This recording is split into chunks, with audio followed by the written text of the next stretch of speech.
Sumiklab ang malaking sunog sa isang residential area sa Barangay Gulod, Novaliches, Quezon City.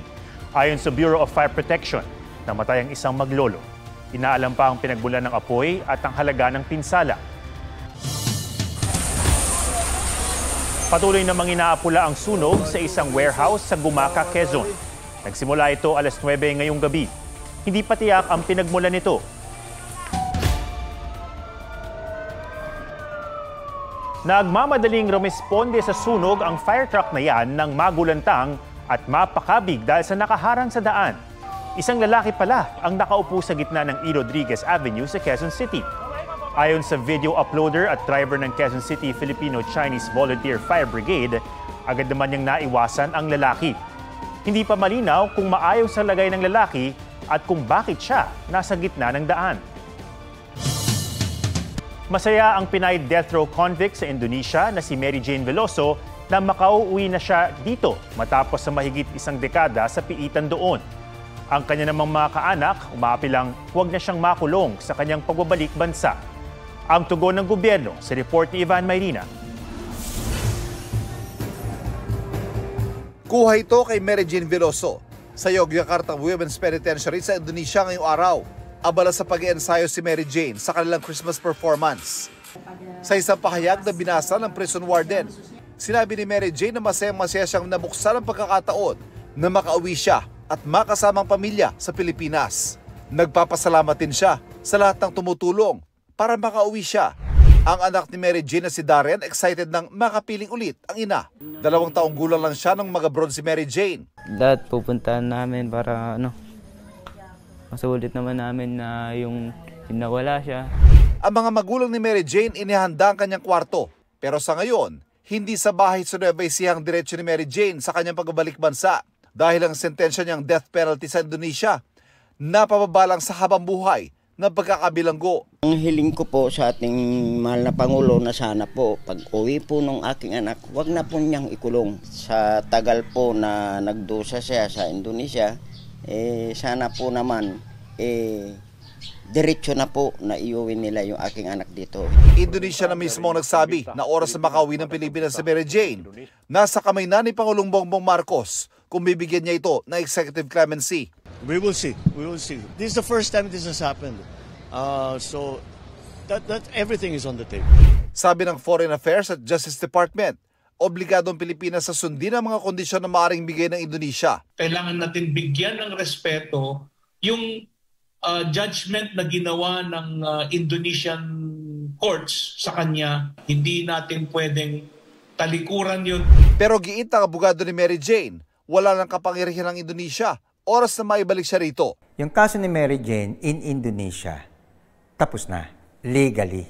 Paano yan? Walang death penalty. So ang range ng possibilities, pwedeng yung susunod ay reclusion perpetua na 40 taon. O di kaya, ang pinakagusto natin at tinutulak natin, absolute pardon. Hindi na siya kukulungin kahit 1 segundo.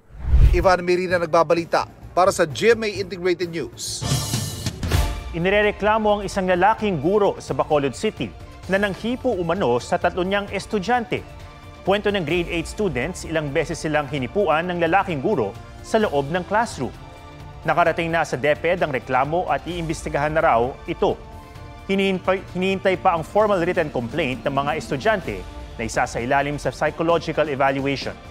Sinubukan ng GMA Regional TV na alamin ang pangalan ng guro at ng eskwelahan para makunan ng pahayag, pero di nagbigay ng impormasyon ng DepEd Bacolod at pulisya dahil sensitibo raw ang kaso. Nahuli kam sa Calasiao, Pangasinan ng pagsakmal ng aso sa isang batang babae.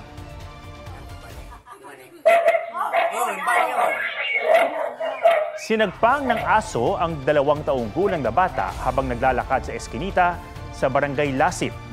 Kahit napahiga na ang bata, hindi pa rin siya nilubayan ng aso. Pag-uwi ng ina ng bata mula sa trabaho, nakita niyang may mga sugat sa ulo ang bata at agad itong hinugasan. Sabi ng ina ng bata, nakihati ang may-ari ng aso sa gastos sa pagpapabakuna kontra rabies sa bata. Binabantayan naman ng Municipal Health Office ang kalusugan ng mga kumatay at kumain sa aso.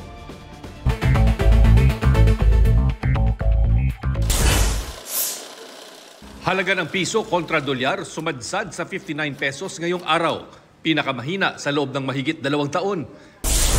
Senator Risa Ontiveros isiniwalat na may mga opisyal ng gobyerno umanong nagpapayo sa POGO operators kung paano makapagpatuloy ng operasyon sa bansa. Bukod dito, may mga nakarating din daw kay Ontiveros ukol sa mga Chinese spy sa Pilipinas sa pamamagitan umano ng POGO. Kahapon isiniwalat sa Commission on Appointments ni Interior Secretary John Vic Remulla na may mga guerrilla operations pa ang mga POGO at Scam Hub. Nagpapanggap daw silang mga resort at restaurant. National Security Advisor Eduardo Año iginiit na hindi sasama ang mga sundalong Amerikano ng US Task Force Ayungin sa mga misyon. Pero tutulong daw ito sa pagbibigay ng impormasyon tuwing may misyon ng AFP Western Command sa West Philippine Sea. Chino Gaston nagbabalita para sa GMA Integrated News.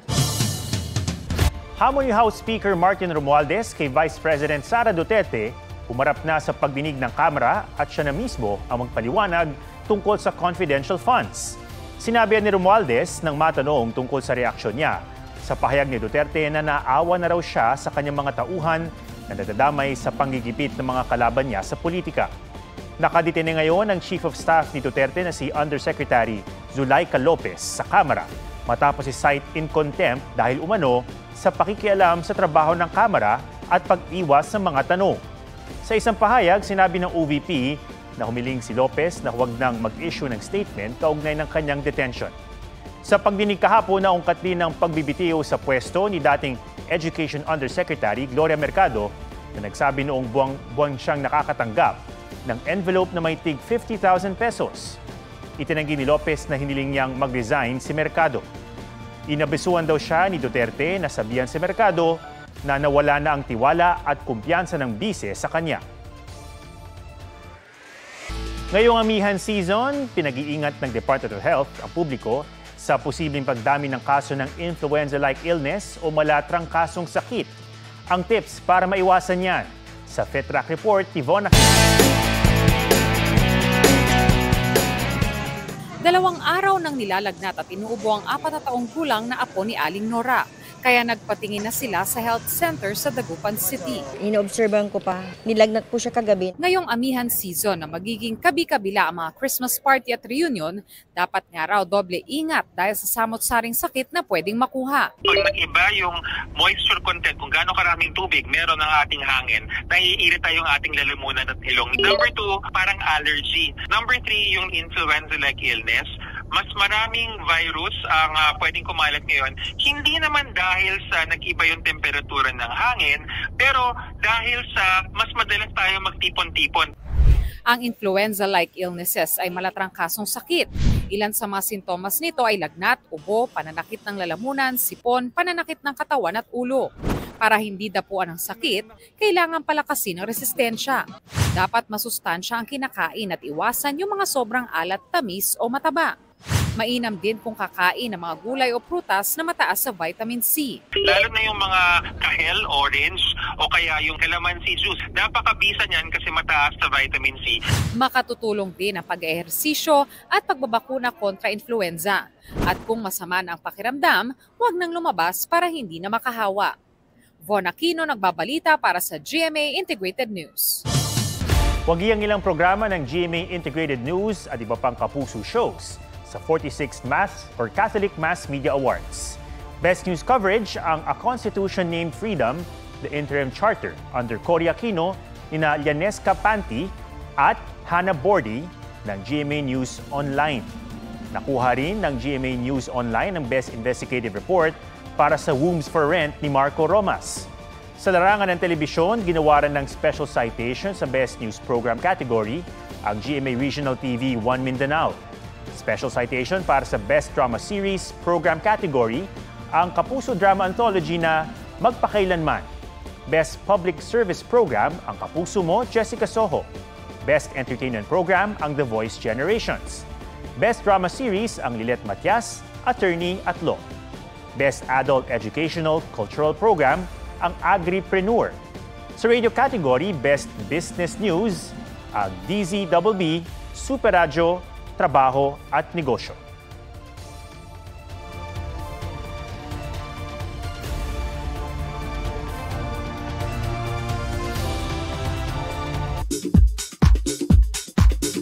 Heart Evangelista muling nakipag-art collab sa Incubus frontman na si Brandon Boyd. He has a company called Moonlight and he features different artists from all over the world, and I'm just very happy that, we have another round of collaboration. He painted over my painting. Naging panelist din si Heart sa Vogue Talks, Role of Social Media in Your Business ng Vogue Threads Manila 2024, kung saan niya nakasama ang Pinay social media darling na si Niana Guerrero at joining online ang Pinoy Pride na si Bretman Rock. South Korean superstar Song Joong Ki, Daddy Once More, matapos magsilang ng baby girl ang misis na si Katie Louise Saunders. One Direction members Harry Styles, Zayn Malik, Niall Horan at Louis Tomlinson reunited sa libing ng bandmate na si Liam Payne. October 17 nasawi si Liam matapos mahulog mula sa balkonahe ng isang hotel sa Buenos Aires. Nelson Canlas nagbabalita para sa GMA Integrated News.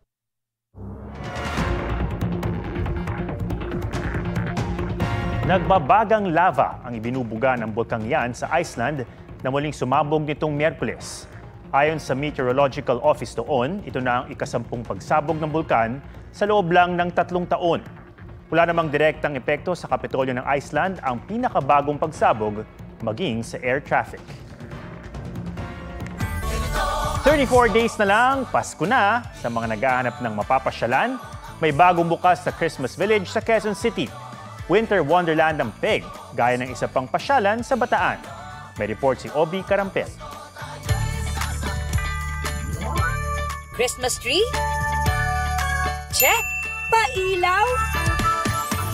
Check! Ang Pasilio Ed Plaza sa Santa Barbara, Pangasinan, Christmas ready na! Ang mga bagets enjoy din sa artificial snow show sa tapat ng MDRRMO. Blue Christmas naman ang disenyo ng Municipal Hall ng Sama, Bataan. Ang Christmas tree, gawa sa kapis.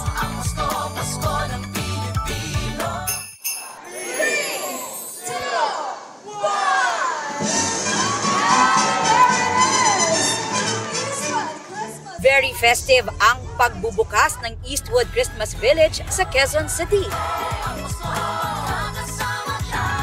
Winter Wonderland ang feels ng snow machine. Pet-friendly kaya pwedeng isama ang fur babies. Aubrey Carampel nagbabalita para sa GMA Integrated News. Huwag magpahuli sa mga balitang dapat niyong malaman. Mag-subscribe na sa GMA Integrated News sa YouTube.